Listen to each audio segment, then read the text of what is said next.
Irmãos, a paz do Senhor Jesus. Amém. Graças a Deus por esta oportunidade, esta rica oportunidade de estarmos aqui, conhecendo pela primeira vez esse lugar aqui, que já é antigo, né, irmão? Já é antigo ali no banner lá, que já faz alguns anos que... Foi 15 anos. 15 anos 15 anos essa porta estava aberta e está aberta. Graças a Deus. Graças a Deus por isso. Eu fico bastante contente por esta oportunidade e na verdade há uma necessidade de brotar um sentimento dentro de nós de termos responsabilidade em estarmos aqui, né? Porque nós somos igreja, nós somos um corpo e oxalá se todos nós tivéssemos esta responsabilidade, nós como igreja, eu digo, todos nós como igreja, de estarmos aqui adorando a Deus nas quarta-feiras. Eu acredito que o Espírito Santo de Deus, ele vai se mover nesse sentido. E Deus vai tocar no coração de muitas pessoas para estarem nesse lugar, que esse lugar seja mais abençoado do que já é. Amém. Amém, irmão? Deus abençoe. Obrigado, Rogério. Obrigado.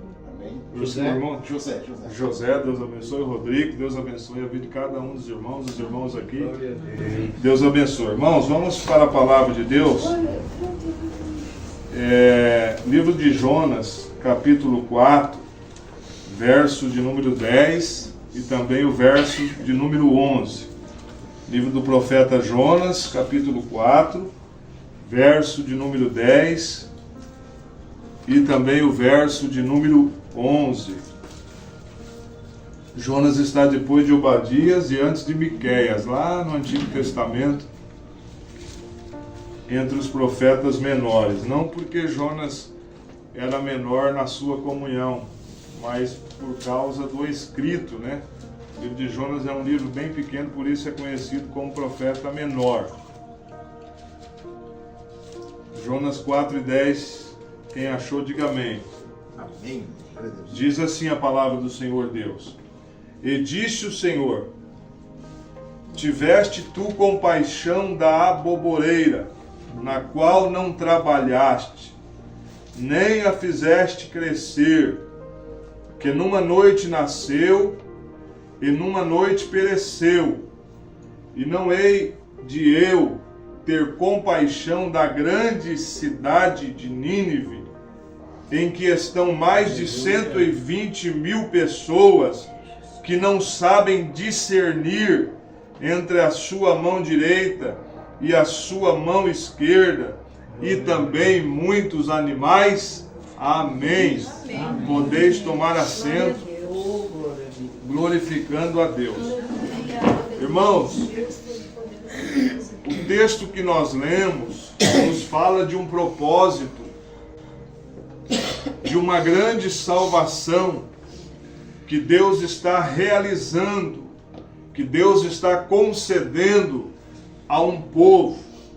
E para que este propósito se estabelecesse, Deus está levantando um homem, um profeta, chamado Jonas. Jonas, ele foi profeta do reino norte, filho de Amitai, e seu nome significa pombo. O nome de Jonas significa pombo.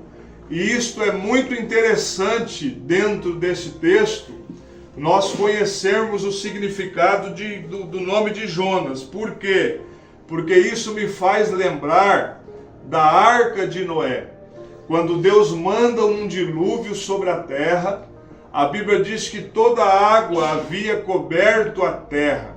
Não havia mais parte seca. Deus havia dado uma ordem a Noé que construísse uma arca e que colocasse ele e a sua família dentro daquela arca e também todos os animais que ali coubessem. A Bíblia diz que Noé, então, 120 anos, ele começou a pregar que havia de vir um dilúvio e também a construir aquela arca. Só que a Bíblia diz que ninguém acreditou em Noé, até que o dilúvio veio. E a Bíblia diz que Noé estava dentro da arca, Gênesis 8 e 8, E o texto vai dizer que depois de 40 dias que estava chovendo, Noé agora vai pegar uma pomba e vai soltar pela janela da arca. O texto diz que essa pomba, na sua primeira viagem, ela vai e ela volta, porque ela não achou lugar para repouso. Noé, então, depois de 7 dias, a Bíblia vai dizer que Noé solta a pomba novamente. Agora essa pomba, ela vai e daí ela retorna. E quando ela retorna, o texto vai dizer lá em Gênesis que ela traz uma folha de uma oliveira na sua boca, no seu bico. Trazendo o que a Noé? Trazendo a Noé a convicção de que Deus daria salvação a eles em meio a uma terra seca que estava aparecendo. E o que é que isso tem a ver com Jonas? Jonas, o seu nome significa pomba. E quando Deus envia Jonas a Nínive, Deus está enviando uma pomba num sentido figurado. A Bíblia diz que quando Jonas entra na cidade, não era Jonas que estava entrando, era uma pomba que levava na sua boca a palavra de Deus, e que se através do arrependimento eles teriam a convicção de uma salvação através do seu arrependimento que eles tivessem. Então Jonas, ele vai entrar em Nínive e ele vai pregar em Nínive. Glória a Deus. Mas eu quero falar aqui, irmão, sobre 3 verdades que Deus comunicou comigo no meu coração durante essa semana, para trazer para vocês aqui.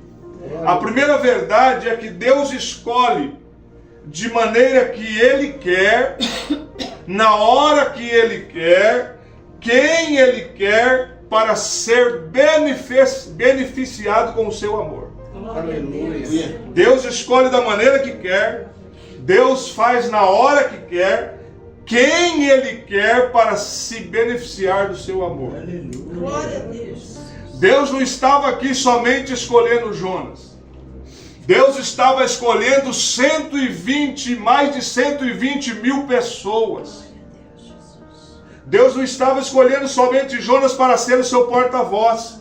Mas a Bíblia vai dizer que, muito mais do que isso, Deus estava olhando para Nínive, para mais de 120 mil pessoas. Nínive era uma cidade temida, irmãos. Nínive era uma cidade sanguinária. Nínive era uma cidade pecaminosa, era conhecida pelas suas atrocidades.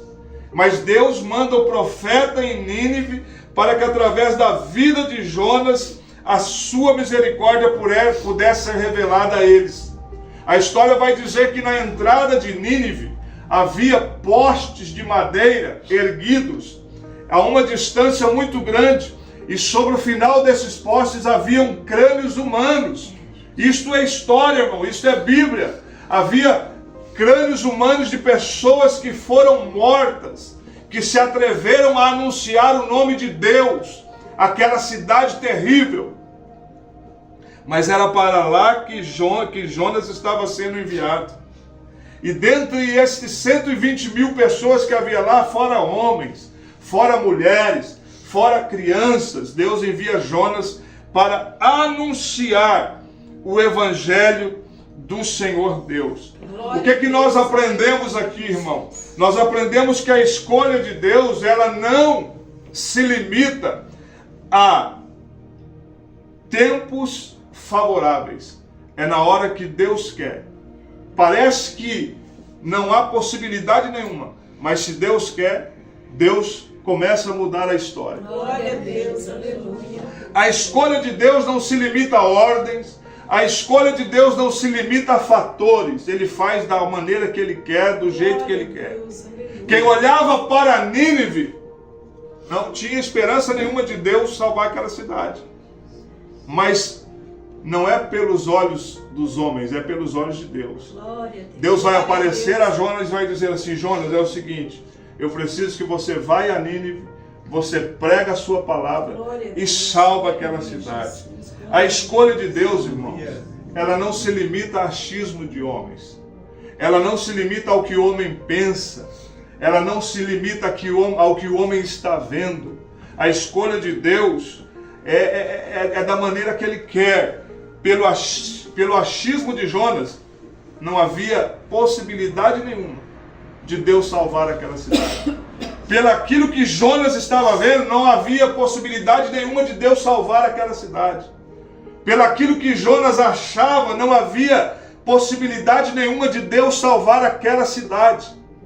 Pelo aquilo que Jonas estava pensando, não havia possibilidade nenhuma de Jonas salvar aquela cidade. Mas eu quero te dizer nessa noite, não é pelo que o homem viu, não é pelo que o homem achou, não é pelo que o homem pensou, é pela sua misericórdia que um dia nos alcançou, que um dia nos assegurou, que um dia veio de encontro a nós e nos encontrou nos piores lugares deste mundo, e por isso nós estamos aqui nessa noite, reunidos, dando glória a Deus e dizendo que Jesus está vivo. Aleluia.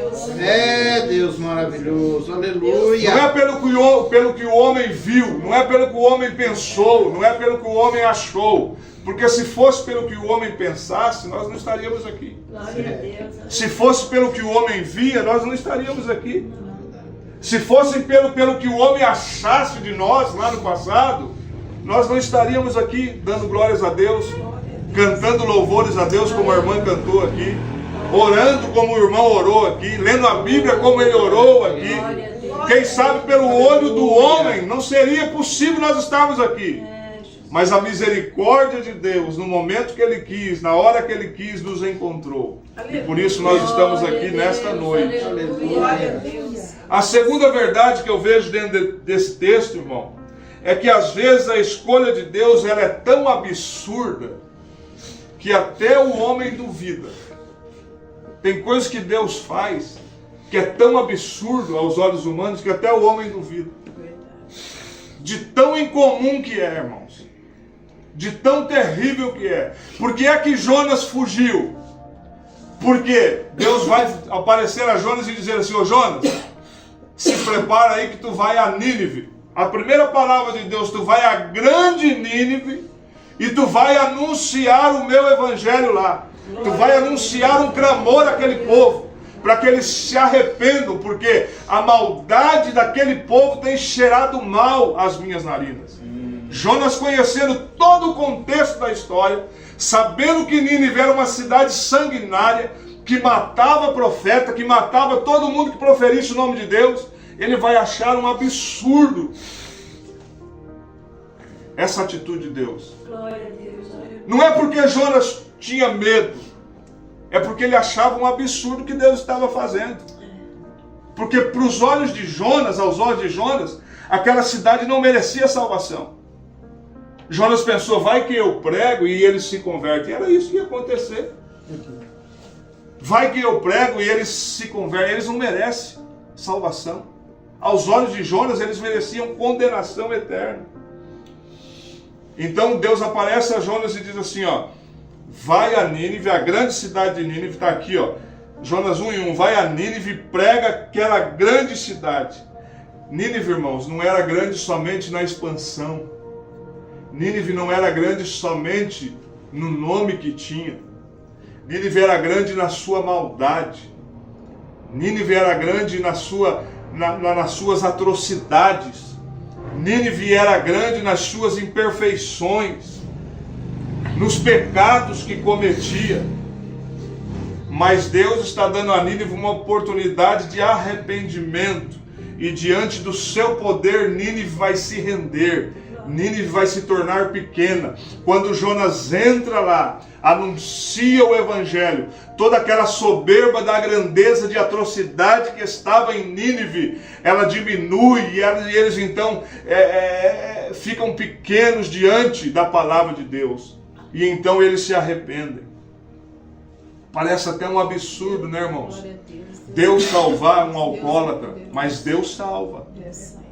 Parece até um absurdo Deus salvar um assassino, mas Deus salva. Parece até um absurdo Deus salvar um homossexual, mas Deus salva. Parece até impossível Deus salvar um ladrão, um homicida, mas Deus salva. Parece até impossível Deus salvar um viciado em drogas que está aí perdido pelas ruas nas madrugadas. A gente olha e vê assim, não tem jeito, para isso aí já era. Mas não é, irmãos. Quando Deus olha no momento que Ele quer, da maneira que Ele quer, Ele salva.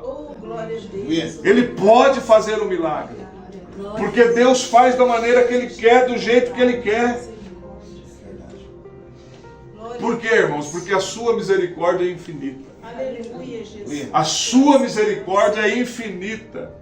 Quantos que olhavam para nós? Quantos que olhavam para mim, para você? Porque eu me incluo. Se cada um de nós aqui puxarmos o nosso passado, é um passado negro. É um passado de pecado. É um passado de impiedade. Quantos olhavam para nós e diziam assim, esse aí não tem jeito. Esse aí não tem solução. Esse aí está condenado. Esse aí Deus nunca vai olhar por ele.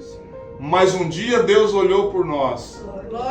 Um dia Jesus nos salvou através da cruz do Calvário. Nos limpou com o seu sangue. E nos colocou aqui nesta noite de quarta-feira para glorificar e exaltar o seu nome. O que o homem pensa não interessa. O que o homem viu não interessa. O que o homem achou não interessa. O que interessa é o que Deus achou de nós. E por isso nós estamos aqui nesta noite, fazendo jus ao nome dEle, glorificando o nome dEle, exaltando o nome dEle. Para quê? Para que o nome dEle seja glorificado em nosso meio. Lembra de Paulo? Paulo era um assassino de crente. Paulo se lambuzava com as roupas ensanguentadas, ele se manchava com aquelas roupas, porque durante a perseguição, Paulo dava ordem para que se matassem, e a Bíblia diz que durante a morte de Estevão, Paulo estava presente. Paulo não tinha misericórdia, mas um dia, da maneira que Deus, como Deus quis, Deus vai aparecer na hora que Ele quis para Paulo. A Bíblia diz que Paulo estava indo para uma perseguição dos crentes. E de repente Deus aparece a Paulo, ele cai no chão. O brilho de Jesus era tão grande que ele fica cego. E Jesus então pergunta para ele assim, Paulo, Paulo, por que é que tu me persegues? Ele diz, quem é, Senhor? Ele diz assim, eu sou Jesus a quem tu persegues. No meio dessas atrocidades que você está vivendo, Paulo, você não me conhece. No meio dessa maldade que você está vivendo, Paulo, você não me sentiu ainda. No meio de tudo que é errado que você está fazendo, Paulo, com as mãos lambuzadas de sangue, Paulo, você não consegue me sentir. Mas hoje eu me revelo a ti, eu sou Jesus a quem tu persegues. A Bíblia diz que naquele mesmo momento Paulo se arrepende. E então ele vai para a casa de um Judas. E Paulo está cego. De repente a voz de Deus vem a Ananias dizendo assim, Ananias, vai à rua direita e entra lá na casa de um irmão, que existe um homem lá chamado Saulo, e ele está cego, ele precisa de uma oração. Quando Ananias ouve de Jesus falando com ele, ele diz, Senhor, como é que eu vou chegar até este homem? Este homem não vale nada.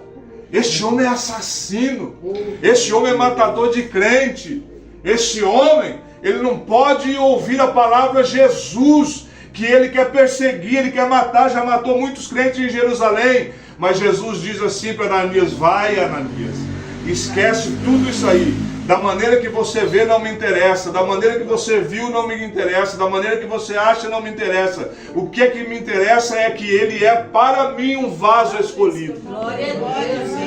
Ele é para mim um vaso escolhido. Sabe por que você está aqui nessa noite e eu estou aqui, irmão? Porque nós somos vasos escolhidos de Jesus. Um dia Jesus nos escolheu. O nosso passado pode estar na mente de muitos por aí. Mas para Jesus, Jesus olha e diz assim, esse é vaso. Não importa o que o homem fala, não importa o que o homem pensa, não importa a maneira que o homem vê. O que importa é que Deus do céu olha para a terra e vê na rua Salvador 113. Nesta noite, vasos adorando o nome dele. Você está aqui, eu estou aqui porque nós somos vasos. Porque um dia Jesus nos escolheu. Um dia Jesus se manifestou a nós. E Ananias, então, diante da palavra do Senhor, a Bíblia diz que ele vai, ele ora por Paulo. Paulo restabelece a visão e começa a fazer o que nós estamos fazendo aqui, ó. Paulo sai fazendo a missão. Paulo fazia um ajuntamento que nem está aqui, irmão, ó. Ele reunia as pessoas, pregava o evangelho, dizia que Jesus era bom. Quem olhava não entendia, quem via não aceitava, mas Jesus olhava, abria os céus e derramava graça sobre cada lugar que Paulo estava, porque ali estava um vaso adorando o nome santo do Senhor Deus. A terceira verdade que eu vejo, irmãos, é que a graça de Jesus se manifesta em todos os lugares. A graça de Jesus está aqui nessa noite. Aleluia. Por mais que nós estamos em pouco, mas a graça de Jesus está aqui nessa noite. Aleluia. A graça está abundantemente sendo derramada aqui sobre nós nessa noite. Porque muitos estão reunidos para fazer outras coisas, mas nós estamos reunidos para adorar o nome do Senhor. E aonde o nome do Senhor é glorificado, a graça, ela é manifesta. Então a graça de Jesus se manifesta em todos os lugares. No Antigo Testamento, irmão, cada ato de arrependimento gerava um sacrifício.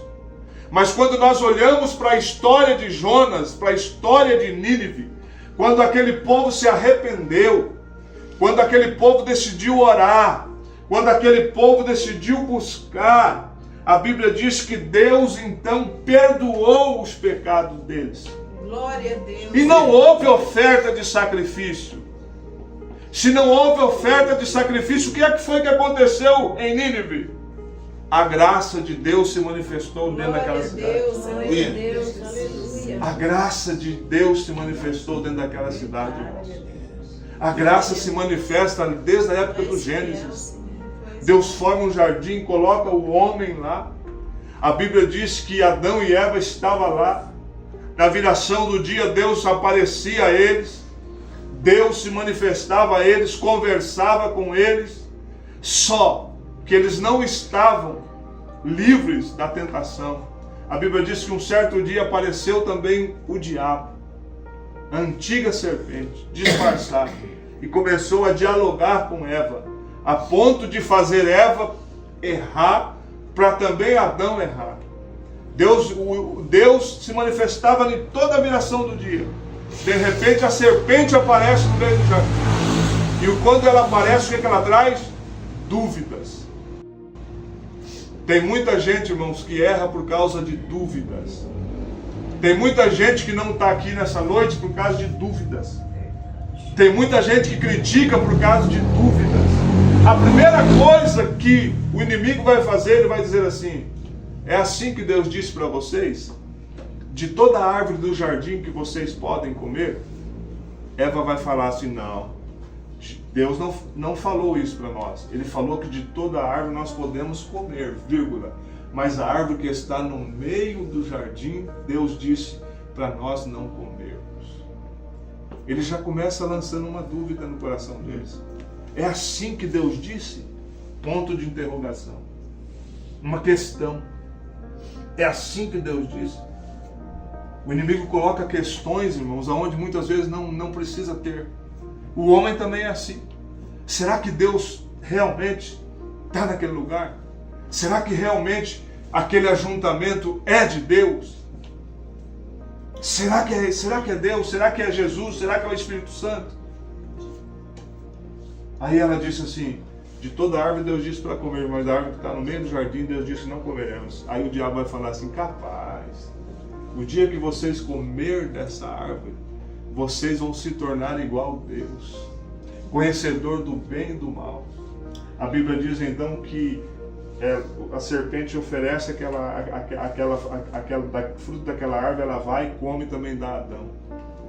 E a Bíblia diz que durante uma viração do dia, Deus se aproxima naquele dia. E eles não têm a mesma reação. Por quê? Porque havia um pecado diante de Deus. E o pecado, ele afasta o homem de Deus. Faz o homem se esconder. A Bíblia diz que eles se esconderam, mas Deus aparece no mesmo lugar, na mesma hora, com a mesma fala: Adão, aonde você está? Adão, aonde você está? O texto original vai dizer que eles ouviam os passos de Deus em meio às folhagens se mexendo. Deus estava se manifestando, eles ficam com medo e se escondem. Aí Adão vai criar coragem e vai dizer: Senhor, estou aqui. Por que é que você se escondeu, Adão? Porque eu ouvi a tua voz e temi. Tem muita gente que não está aqui hoje, irmãos, não é porque não quer, mas é por causa do temor. Tem muita gente que o pecado dele se afasta de estar num lugar como esse aqui, numa quarta-feira. Ele não está aqui, mas está em lugar que não deveria. Está se escondendo por detrás de alguma coisa. Ele diz: ouvi a sua voz e temi, Senhor. Adão, você comeu da árvore que eu falei que não era para você comer? Daí começa uma jogação de culpa, né? Ele fala assim: eu comi porque a mulher que tu me deste comeu. Aí Deus vai até a mulher e diz: por que você comeu? Porque a serpente que entrou aqui me enganou. Aí Deus começa as sentenças. E sobre a serpente, Deus lança uma palavra dizendo assim: porém inimizade entre você e o homem. O homem, você ferirá o calcanhar, porém o homem te ferirá a cabeça. Mas da mulher vai nascer um, que não só vai ferir a sua cabeça, mas vai esmagar a sua cabeça também. Glória a Deus, Jesus Cristo. Aleluia. Quando Jesus morre, irmão, profeticamente isso acontece. Aleluia. Por quê? Porque Jesus foi crucificado em um monte chamado Caveira. E aquele monte Caveira era um lugar de atrocidade. Era um lugar que o próprio diabo se manifestava ali. Os teólogos vão dizer que quando a cruz de Cristo ela é erigida naquele monte Calvário, porque aonde a cruz de Cristo estava, quem olhava de longe via a cabeça de um crânio, e aquilo ali representava o próprio lugar que o diabo trabalhava todas as vezes.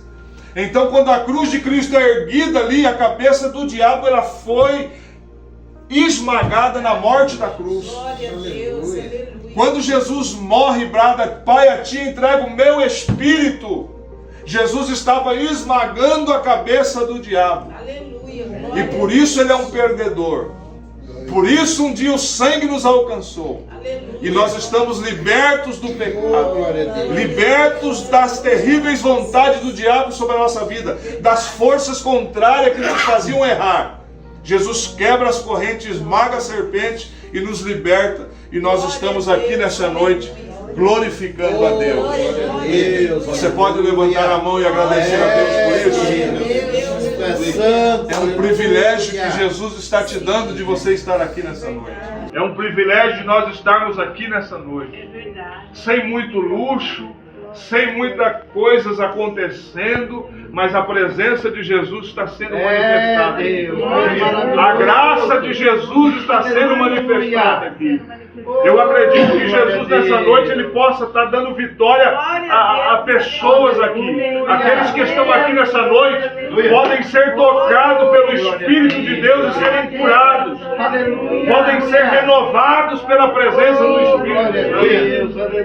Possam ter alegria na alma. Quem sabe você teve um dia terrível, um dia de preocupação, de tribulação, porque os nossos dias são assim, irmãos. Nós não estamos livres de angústia, de sofrimento, de raiva, de ódio. Durante o dia somos atacados todos os dias. Mas quando nós chegamos num lugar como esse para adorar, a graça de Jesus nos encontra, nos traz refrigério e nos traz paz para a nossa vida. Louvado seja. Quem sabe depois desse culto, amanhã pela manhã você tem uma notícia. Aquele problema que era tão grande foi resolvido. Por quê? Porque nós fomos visitados pela graça de Jesus nessa noite. Quem sabe aquela dor que você está sentindo hoje, amanhã pela manhã, você vai levantar sem ela. Por quê? Porque a graça de Jesus nos visitou nessa noite. A presença de Jesus está conosco. A presença de Jesus está em nosso meio. Vamos orar, irmãos.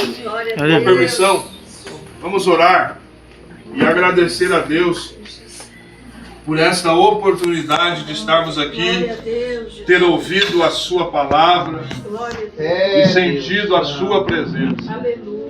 Por mais, irmãos, que pareça que não esteja acontecendo nada. Porque hoje nós estamos acostumados com tantas coisas que, se não for do nosso agrado, parece que não aconteceu nada. Mas era nas simples reuniões como essa que Jesus começou a movimentar a igreja na terra. E eu creio nessa noite que algumas coisas estão acontecendo aqui. Os céus estão determinando algumas coisas para esse lugar.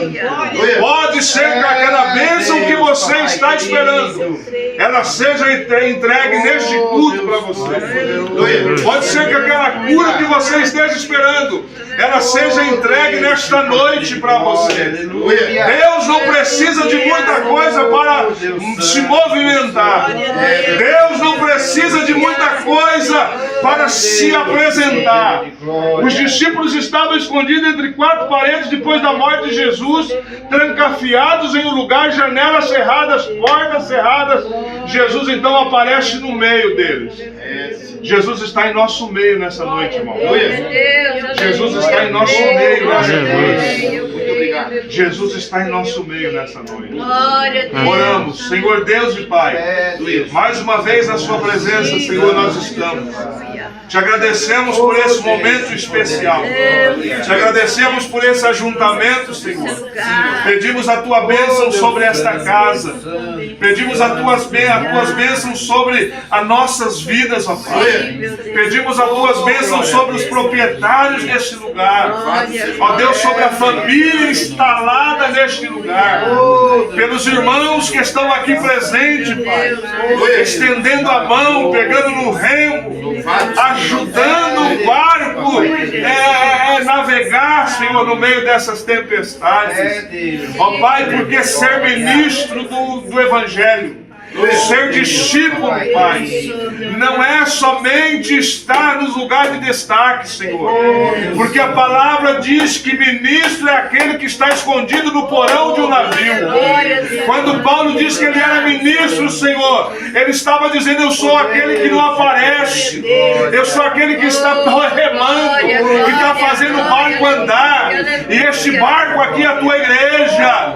E as mãos que estão segurando esses lemos, as mãos que estão esforçando esses lemos, eu venho te pedir que o Senhor venha abençoar, que o Senhor venha dar força, que o Senhor venha dar direção, que o Senhor venha dar sabedoria, que o Senhor venha dar graça, que o Senhor venha dar ânimo, Senhor, para que nós podemos fazer com que o barco, que é a igreja, chegue no lugar prometido, Pai. Deus, muito obrigado por tudo. Assim nós te pedimos e agradecemos. Em nome de Jesus. Amém. Deus abençoe, irmão. Muito obrigado. Ô José, o senhor pode dar a bênção apostólica. Faz assim com as suas mãos, irmãos. Que a graça do nosso Senhor Jesus Cristo, o amor de Deus e as consolações do Espírito Santo seja com cada um de nós que dizemos amém. Se Deus é por nós, quem será contra nós? Ninguém. Vai em paz em nome de Jesus.